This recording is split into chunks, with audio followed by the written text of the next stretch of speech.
That's your money saying it's time for a McDonald's run. Because with new McValue at McDonald's, you get more than you expect. Like buy a 6-piece McNuggets and add a McChicken for just $1. Your money says let's go. Get more than you expect with new McValue. Prices and participation may vary. Valid for item of equal or lesser value. Don't you love it when things are both easier and more affordable? Like when the rain washes your car for you. Or like when you save up to 10% by bundling your renters and auto insurance with USAA. Bundle with USAA and start saving. Get a quote today.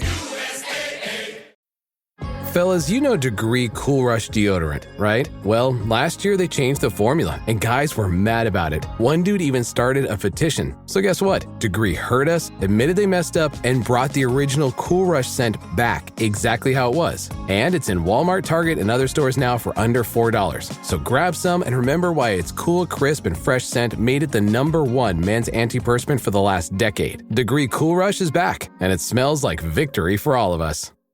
Of it is self-defense, an element of it is exercise, an element of it is mental health, an element is developing social interactions with people.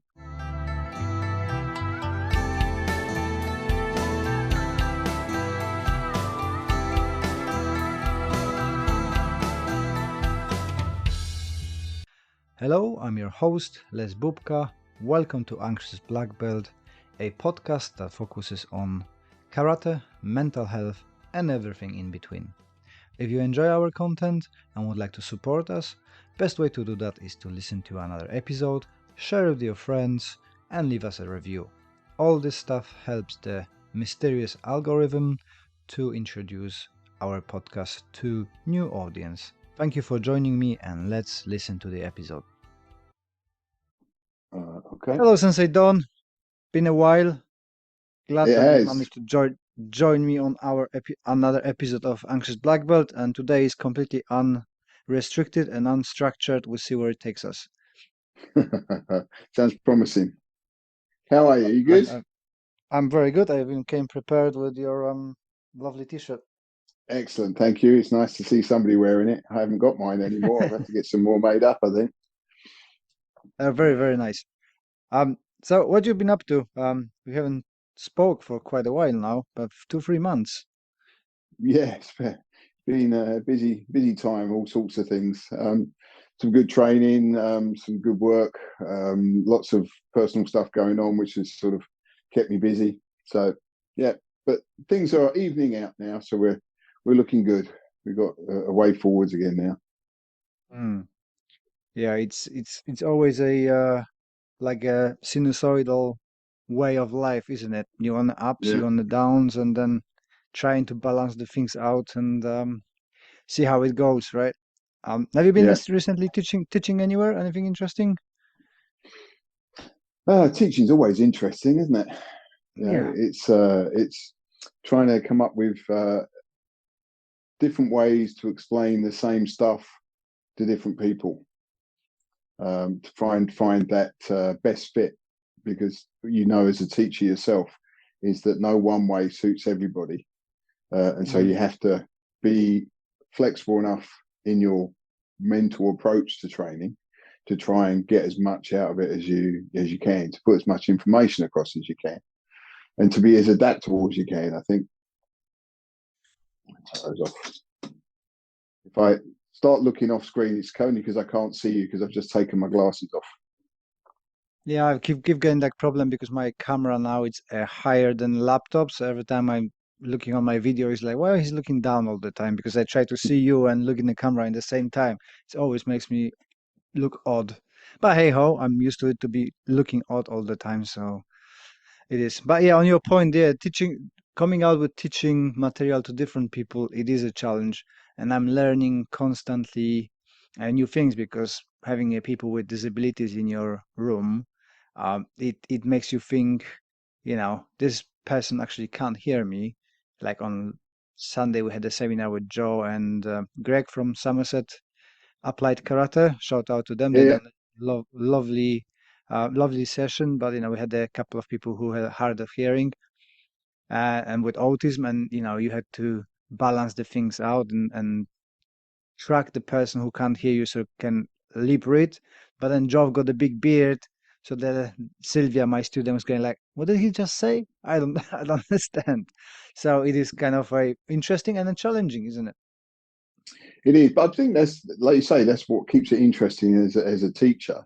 It's really good that you have to keep on looking at how you teach things, and your teaching style evolves, doesn't it? You know, in the same way as your martial arts evolves. You know, you're working to improve not just your physical skills, but your teaching skills, your understanding of movement, your understanding of other people. Yeah, so it's this one of the things that makes teaching such a joy, I think.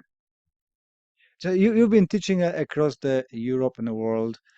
Did you have any funny situations with like kind of misunderstandings and things like that? Because me being a foreigner, teaching people with the hard of hearing, I've got loads. Well, hard of hearing includes me as well, I'm afraid. People have to repeat things quite a few times before they actually start to sink in.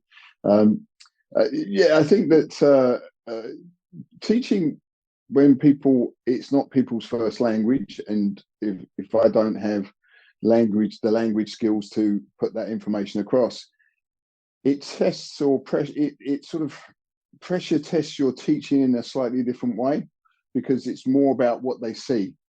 So you have to be very sort of almost like theatrical in the way that you put the movement across. So you expand, you make things bigger than life, so they can see what's going on. And then you start to refine it, start to bring it back into like a smaller framework. Because, you know, it's like we see when we're looking at visual cues, we want to see big movements so that we can see where they are, where they occur within the process. And then, as I say, once we see the big movement, we see that in karate anyway. If you look at the way that Kion and kata are practiced, they're quite exaggerated, quite theatrical moves. When we apply them, they're not anywhere near as theatrical. You know, it's because we're understanding the pathway.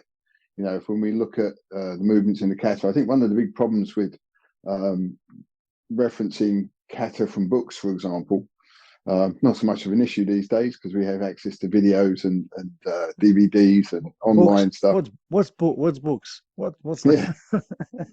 books are brilliant. I love books. I own hundreds, if not thousands, of books in various places.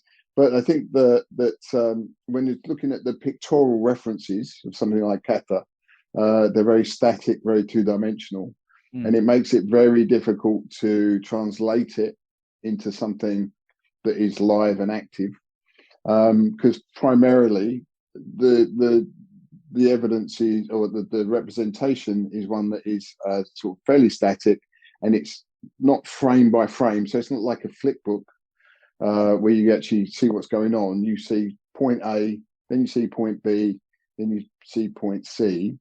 So it makes it very hard to get that information across. Some people do it quite well, but ultimately it's a very difficult format to present, because you are looking at the final stage of the movement, the starting stage and final stage, and not really appreciating the transition, how you get from point A to point B, which we know from our own experience is actually where all the good stuff is. That's where all the applications are happening, because the start is the initiation, the build-up of the power.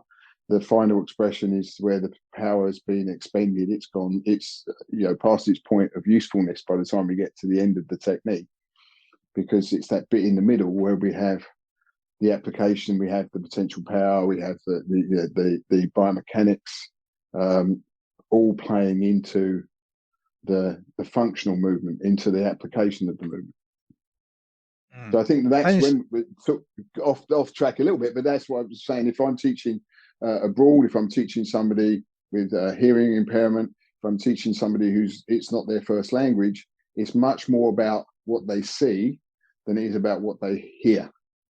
And I think if we can benefit from blending those as a teaching method, then I think we have a much better teaching protocol.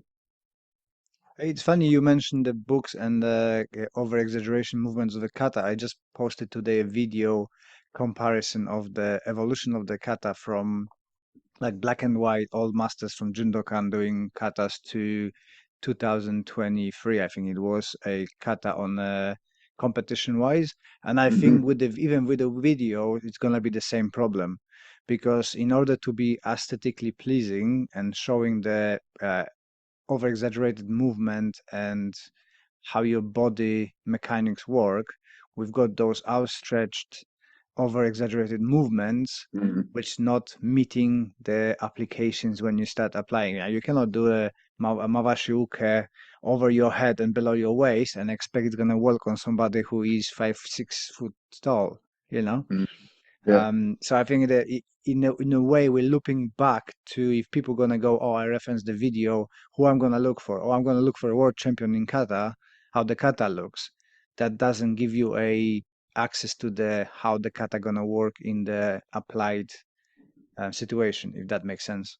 Yeah, for sure. I love your videos, and I haven't seen that one yet, so I look forward to seeing that. But I think that it's back to this idea of the theatrics. Kata is a theatrical performance. Mm. It's got to be done with power. It's got to be done with grace. It's selling the idea of the movements without necessarily applying the movements. I And like there's that. nothing wrong with something that looks aesthetically pleasing. I think, we are practicing an art. So it's nice to think that we can make it look good when it needs to look good, and we can make it functional when it needs to be functional, Mm. depending on what that function is. It might be the function is to make it look pretty. And if that's the Yeah. function, then that's the purpose of the training, that's absolutely fine. I think there's a nice balance. If we think in terms of what karate is for, an element of it is self-defense, an element of it is exercise, an element of it is mental health, an Mm. element is developing social interactions with people. There's a lot of things that we can bring out of our karate practice, and no one really is more important than the other, um, depending on your perspective and your needs at that particular point in time. But they're all part and parcel of the same product, if you like to call it that. If karate is the product, it needs to be able to deliver all of those things, and I think that partly comes down to the way that it's taught as well. So teachers need to be open to different people. They need to be open to new ideas. You need to be open to the idea of accepting that maybe the way we're doing it isn't quite right, or maybe not quite right for a particular group or a particular person. So we have to be able to make those adaptations. And I think that's part of developing our skill base, not just as martial artists, but as teachers, as human beings, the ability to communicate and to exchange ideas and to discuss and accept. There's I think what's the phrase? Do the best you can with what you know, and when you know better, do better. I think Mm-hmm. that's a misquote of somebody, and I wish I could remember the name of the person who said it first of all. I'm sure somebody who's, if anybody's watching our video, I'm sure somebody will come up with name, and if you do, put it in the links, because I'd like to know who said it, because it's a really nice quote. So we do the best we can with the information we have. As we learn better, we do better, not just from performance point of view, from a teaching point of view, and from a communication point of view.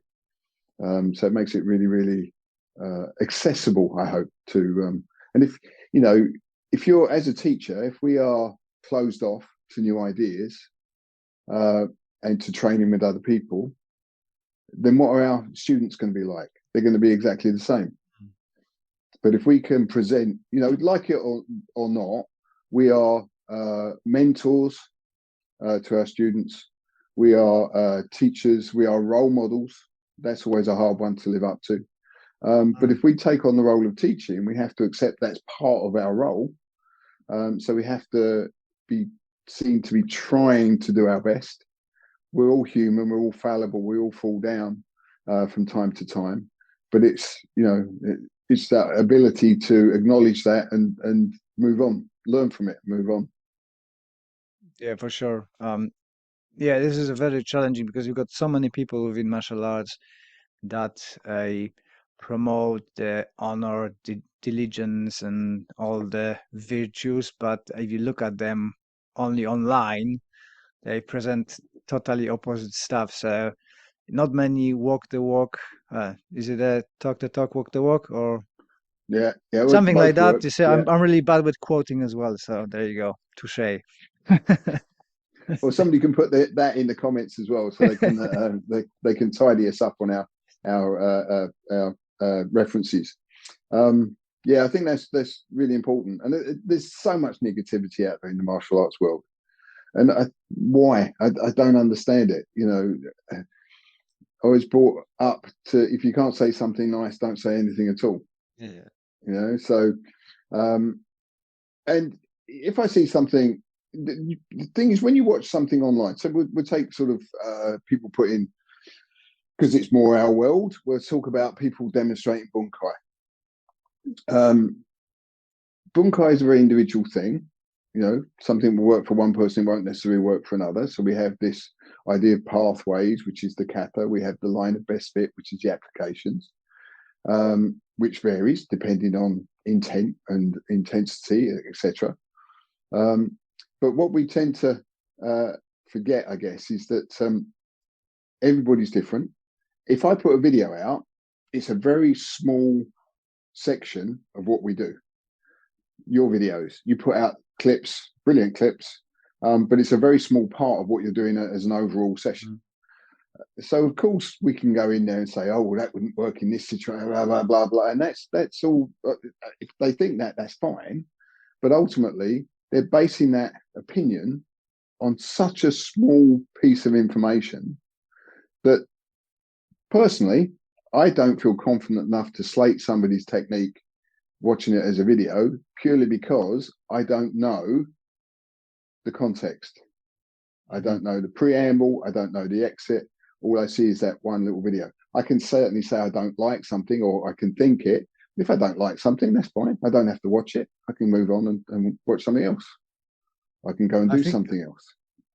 I think people always also forgetting that we all are on different stage, and some people just show their stuff and they are on a, let's say, on the beginning of the journey with the bunkai. They're just translating from free K karate, so they're exploring the possibilities within their body, partners, environment, how they've been learning, what ideas come in, and they might not know anything better, right? But if we could just go and slate them, oh, this is rubbish, they're never gonna come out, they might not come again to demonstrate. Instead of, if we have a nice positive critique saying like, hey, maybe try this little bit different, that's a good idea, but execution could be better, or the idea is flawed because this and this. But if you do that in a positive manner, that encourages people to look for something more. If not, they're just gonna close themselves off, and they might be stuck in that system or group and never learn anything better or different, right? Not necessarily better. And just like you know, if I don't like something or I don't agree with something, I just scroll down. So I don't feel like an internal urge to, oh, I need to type stuff in and slate them, and you know, I'm right and I'm wrong and they're wrong. So, well, I think it's just the ego. The ego in martial art is very, very big. Yeah, for sure. And I think that, you know, if somebody puts a video out, they have to accept the fact that people will look at it. That's why we put it out there in the first place. It's to generate discussion. If somebody doesn't directly ask for feedback on something, then why give it? If they do ask for feedback, if it's a genuine request for feedback and not just that egotistical, I'm going to put this out, blah, then personally, and I have done this in the past, I will comment, but I will actually start a private conversation with somebody via Messenger, rather than actually go into slating something online. And if you're critiquing something, you want to make sure it's understood what you're critiquing and why you're critiquing, and you've got to be able to make it very clear the point you're making. So again, that can start to come across the wrong way when we're talking about comments underneath somebody's video. But as if we end up, if you comment privately or to open a discussion privately, then that can go on and that can actually develop relationships, and it can actually help them. It can help you, because it might be I question something in say one of your videos comes up and I watch it. I'm not sure about it, and if you and I have a conversation about it, and you say, "Well, this is why A plus B equals C," and you say, "Okay, yeah, actually, I get that now. I understand that completely where you're coming from." So that's something we have to be. I think we have to relearn how to have a conversation with people, how to exchange ideas, and not think that just because somebody thinks differently or sees things differently or offers up a different interpretation of something, that it's a direct challenge to what you're doing. It's a way of developing further what it is that you do. I mean, been involved for martial arts for a number of years, and we can't ever stop learning, really, or we shouldn't stop learning. If we stop learning, then we might as well give up teaching, to be honest. It's like, you've got some good guys working with you, and even new people, you can learn a lot from. You as a teacher can learn a lot from people who come and train with you, as do I.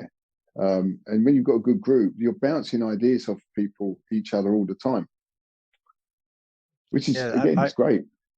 I am fortunate that I've got around me lots of people with black belts in different styles, and they coming in. So, I could have go two ways. Either you doing my way, and that's it, or I chose the other way, and we have a community that you show me your stuff. We try to figure out how it works better for you. And I'm fortunate that I've got quite a few people who are keen to think about the karate. They're not just following and looking for a direction. They are there to explore their own stuff. So we've got the Wadoryu guys, we've got the Kyokushin guy, we've got the Shitoryu guy, who are black belts, and they all have their own ideas. So it's nice to bounce off the ideas, and we all learn in one way. It's just they chosen that I do the physical workout and I show them what I do, and then we build up on this one. I was smiling earlier because you brought to my It's unusual. memory. Yeah, I know, but this guy was commenting on my video. I don't know what are you doing, but you're doing it wrong. So, I don't know what I'm looking at, but you're looking wrong. So there are people really blessed with just go there and make a comment. And as well, you said about the misunderstanding, and I learned that really hard way. And now it makes me really conscious whatever I put online, because every time when I try to make like a deeper, meaningful post, it always comes up wrong way. So I just. I don't think so. No, usually people comment that, this guy is doing this wrong. So I didn't mean that. It's just showing there's a different way of doing things. I'm not saying it's wrong, but the people just jump into conclusion. I suppose we all reading comments with our own take on it. So it's not always the same as the intended. So we're putting our own layer on what we're reading, right? Depending on our mood and situation. Yeah. Well, we've all got egos, and we put something out there. It'll also, even if there's a genuine desire for constructive criticism, nobody likes criticism. Nobody likes to be told, "Oh, that's wrong." It's like, okay, I accept it. I've spent many, many years having people tell me I've been doing things wrong, so that's okay. I can accept it. But nobody likes it. The fact is that you can develop, and your skill for it from that feedback is great, and that I do like. The fact that it means you can propel yourself forwards is great, but nobody likes criticism. Anyone who says they do, they're a little bit masochistic. I think it's not something that we enjoy. It's something we understand is necessary, and we accept as part of our growth.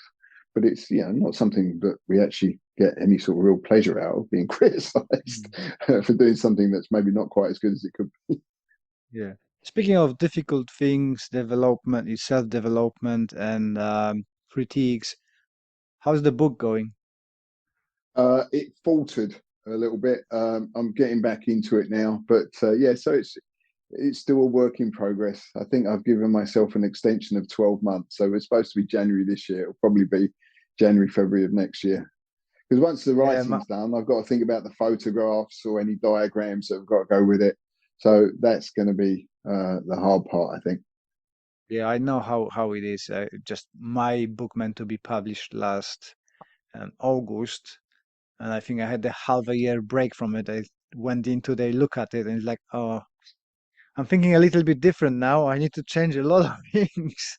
So, It's so funny, you know, isn't it? I mean, your experience at writing, so you come to it with a lot more realistic idea of how long it will take you. But I don't think until I started. I mean, I've written articles and stuff that have been in trade and the like, but um, I didn't realize how challenging actually sitting down and writing when you've got other things you need to be doing as well. So actually to come out of one mindset and sit down and switch off and go into another mindset, I found really tough, to be honest. yeah, And I me spent too. many a time sitting there twiddling my thumbs and wondering what the hell was, why hadn't I got more words on paper? It's all in there, Mm. it's not coming out onto the page, and it's because it takes a while to get that mindset right. Once it starts, once I start, it's okay, it flows. But getting that bit is getting there is quite tough. So I need you need to set up a writer's workshop. Well, Give I us don't some think so. advice. Mine gonna be very helpful because I kind of gave into that what you just said that you're sitting down, there's nothing coming to you because I can't force it coming out. So my way of writing books, it's like a little chunks and jumps. So you've got 15 Mm, here minutes. I've got now a new phone which got a kind of additional space. So I press the button, it takes the screenshot, and I can say what I'm thinking about it, and it keeps it in right. separate space, which is great Okay. for me because I used to work with a pen and Mm, or typing on a phone, and yeah. now I've got a special tool for it, like for writers. I think maybe anyway, it helps me because sometimes wake up at night and I've got a great idea, and if I say to myself I'm gonna remember that in the morning, there's no chance I'm gonna remember it. Yeah. So Uh, I write like yeah. 15, 20 minutes and then move. Yeah. Now, how did you find your voice though for writing? Because you have a very distinctive style in the way that you write. How did you discover your voice? Because that's something I uh, find a bit. it is annoying for me, although having a podcast helped me a lot to get used to it and seeing how many people finding it interesting. I had a lot of comments that I've got a very calming voice, which I don't think it is, but ask my children. Nobody um, likes their own voice. It's a bit like looking at yeah, yeah, pictures of yourself. It doesn't work. exactly. But it helped me to get rid of in my region in Poland, we're using a lot of filler sounds. So there's a lot Hmm. of between the words, and I have to do a conscious effort through the podcast to minimize those because it just sounds better. And I've been recording my audiobook, went halfway through, and then Amazon said, "Would you like to be a part of our beta testing audiobooks?" Oh, yes, please. So I found a British person who reads very nicely for me. So there you Excellent. go. That's my solution. Get somebody else to do it. Yeah, But but your so writing voice, um, I your would like to sound style. more. I would like to sound more intellectual, but that's not me. So I just accepted I'm a kind of a simple writer. Um, I like reading intellectual books or challenging books, but it takes me a lot of effort to go back and try to understand. A, because English is not my language, and even in Mm, Polish, it takes me a lot to understand what I read. So I like autobiographies where it's a simple language, and I mm, realized that this is probably my space where I write. I'm not trying to win a Pulitzer.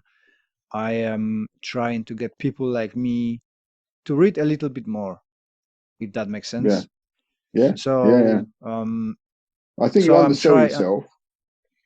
Yeah, because Thank you.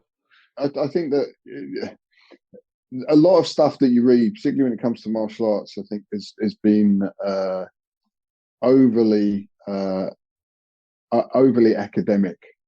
Hmm. It's not accessible.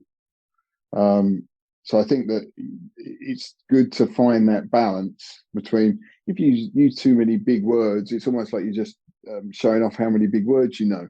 Okay, so Mm. you want to be able to explain something in a fairly but it's, if you know something well, you should be able to explain it simply. It's funny because I was writing that Karate for Mental Health course, and I been checking with Mary Stevens. Shout out to Mary for being grounded and bringing my ego down. And she read through it, and she said, "Stop using such interesting and challenging words. Half of the people won't understand what you mean." So I was like, "Okay, let's Yeah, simplify it."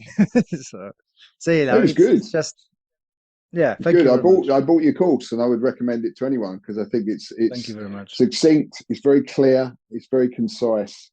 To use as many big words as I possibly can to explain it. But no, it's a really good course, and I think that its simplicity is its selling point. There's a lot Mm. of really important information in there, but it's very easily digestible. So I thought it was a really well written and well presented, really well laid out. So yeah, congratulations on that. I think Thank you you should very be much. very proud of that. The whole idea was that I done several mental health courses through the college, Hmm.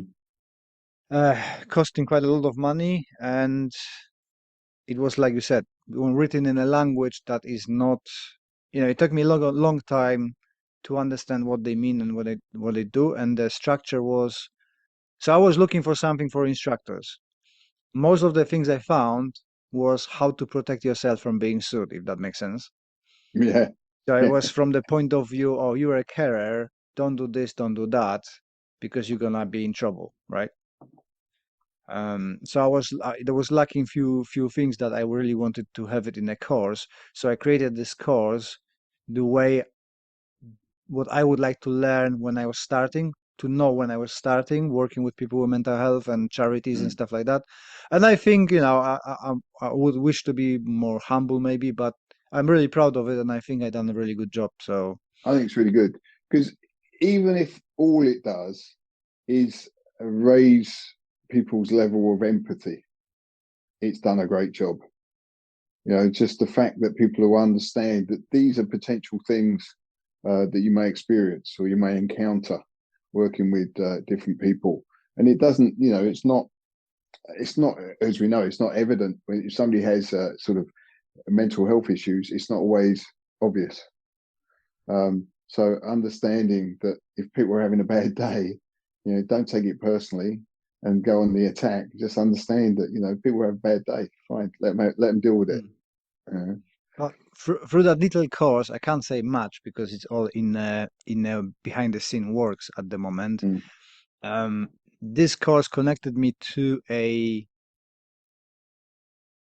few people who are really interested in funding a professional research studies into how karate is helping people with mental health in order to create the karate therapy, worldwide mhm. karate therapy, like you've got a dance therapy, music therapy.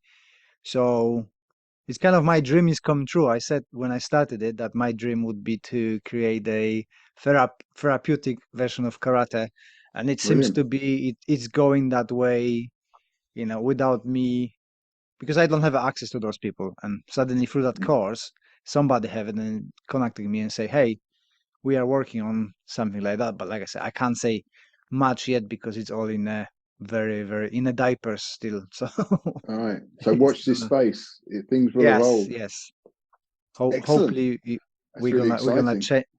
we're gonna change the martial arts world. Hey, but going back to your book, is it gonna be more like a technical book? I'm just thinking about bouncing ideas of you because I started writing the book last year, which Yeah. is put on a shelf because my mindset, my syllabus is changing a lot, and I want to do a teaching methodology book. Hmm. And I'm trying to gather all the methodologies that I'm using into one. And it's, like you said, it's easier in my head than on a structure and project. So I was wondering what's you, because you said you're going to take pictures. Are you doing like a methodology teaching or application book or?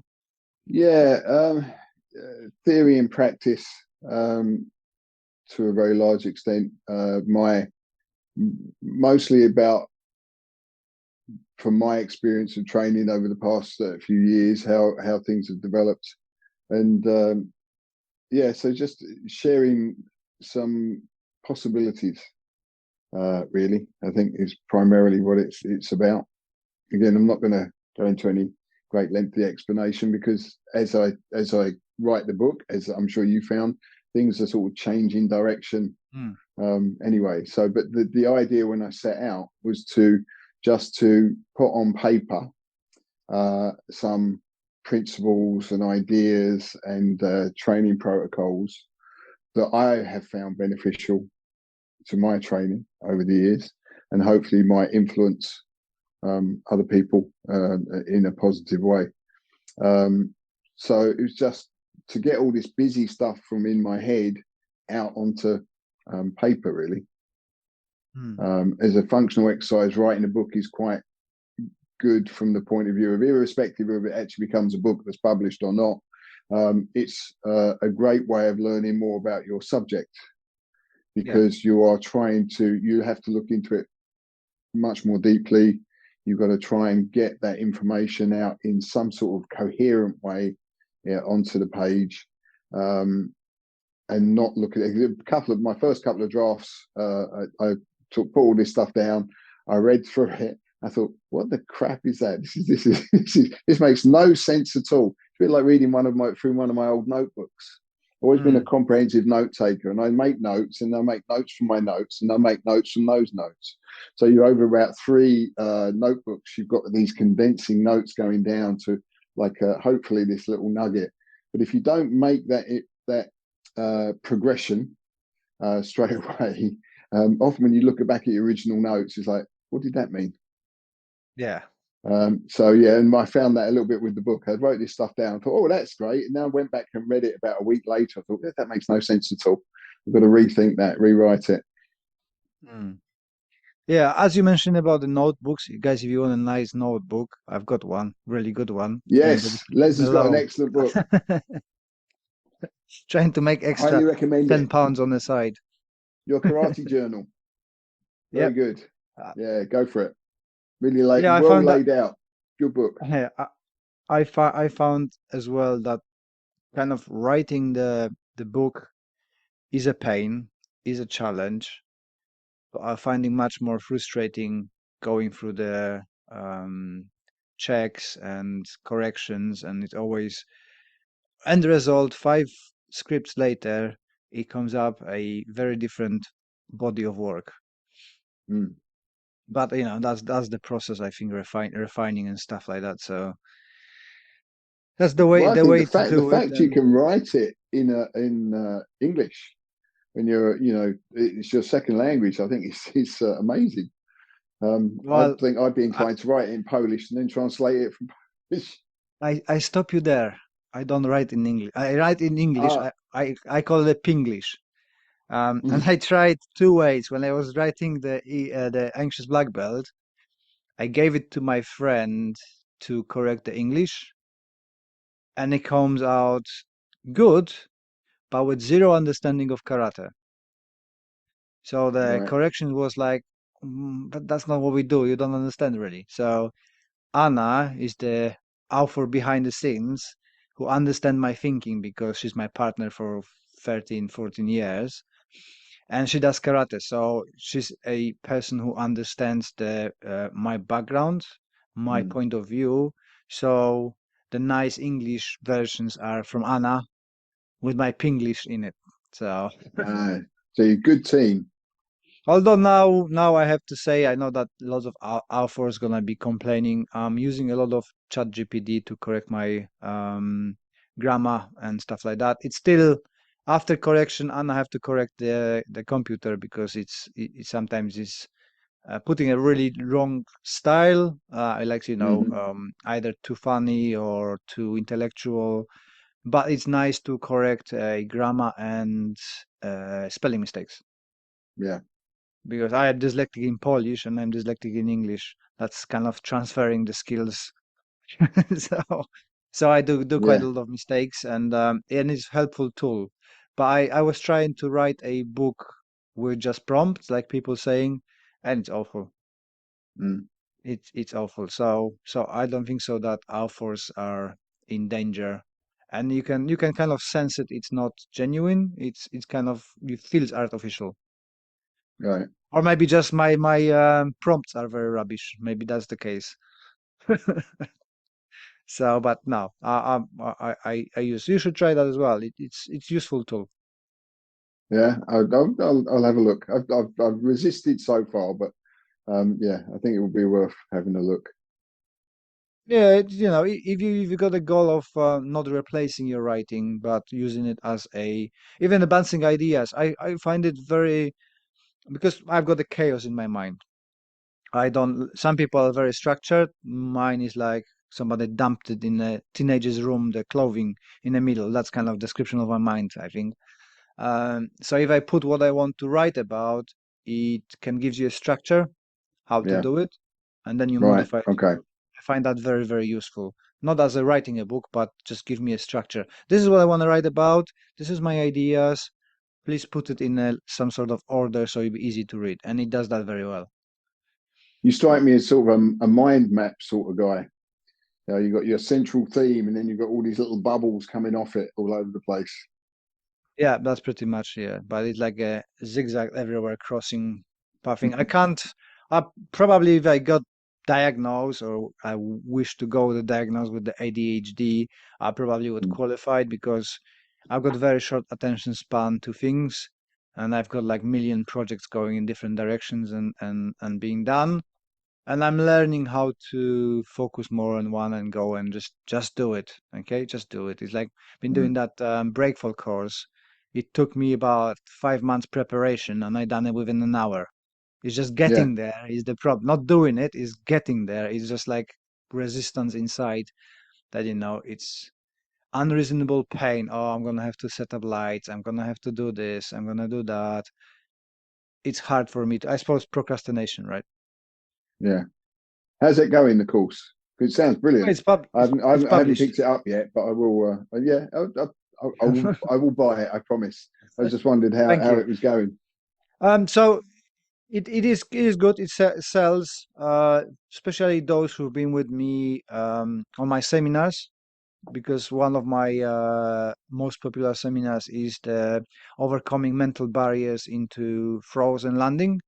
So this is like a preparation one. This one is only you know how to break fall, so I don't think so it's gonna be useful for you because it's only the four basic break falls: forward, backwards, forward through the shoulder, and backwards through the shoulder.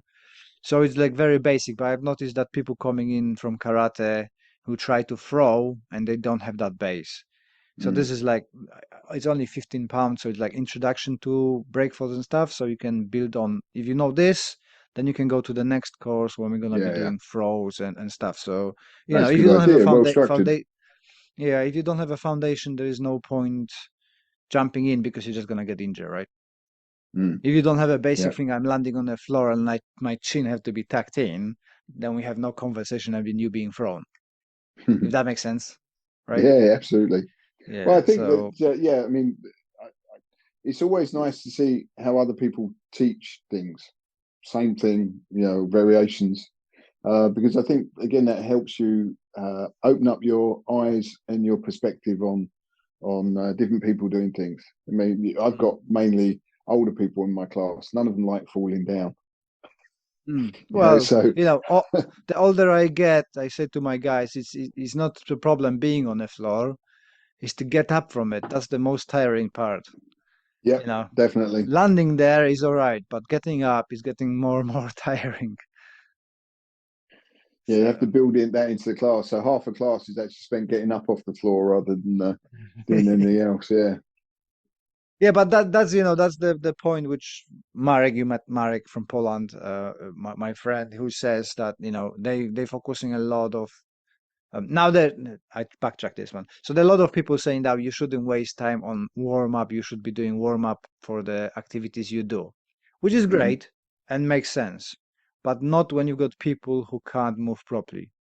If you've got the athletes, yes. If you've got the people who've got a bad back, cannot squat, the more beneficial for them is to have a half an hour of mobility with elements of karate than have a kicking straight away for warming up, because their back is stiff, they can't move. And as Marek says to me, and I love that quote, which is butchered in English a little bit, it sounds better in Polish, at least for me, is that, martial arts you might use one day. Ability to move, you're going to use daily.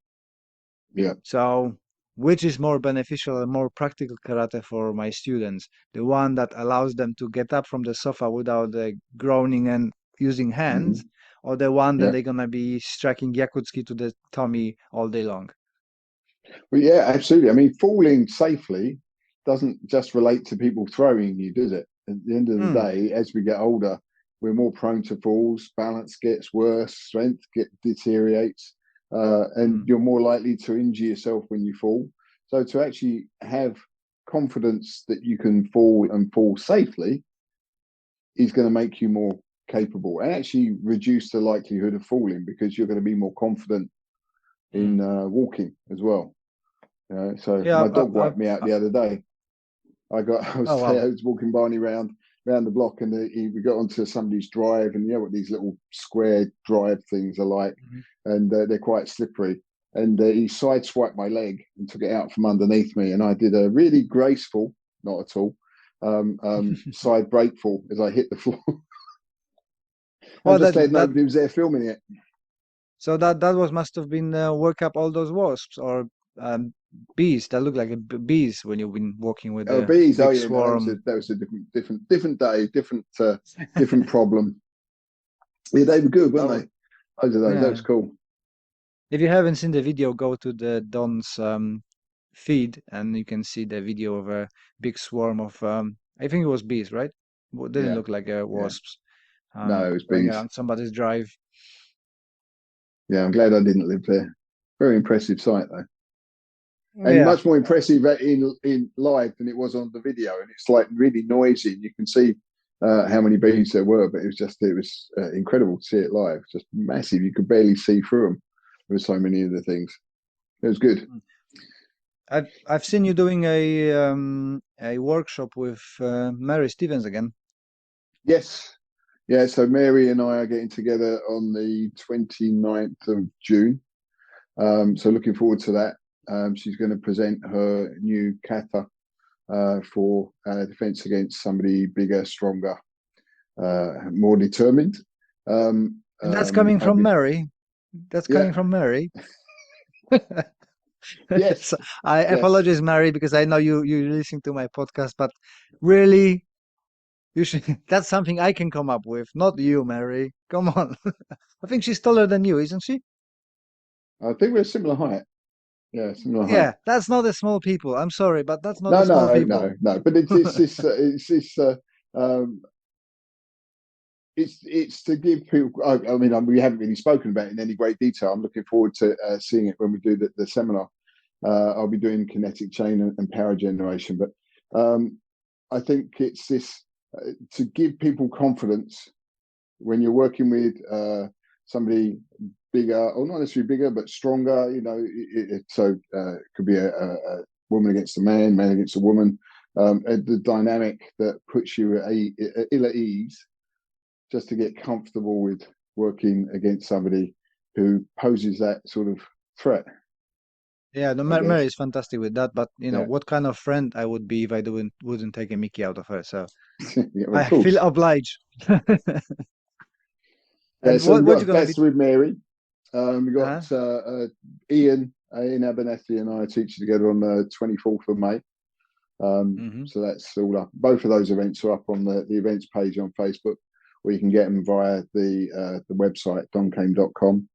I'm over in Ireland 17th and 18th of May as well, teaching for Jerry Smullen's dojo, Kiseki Dojo, over there.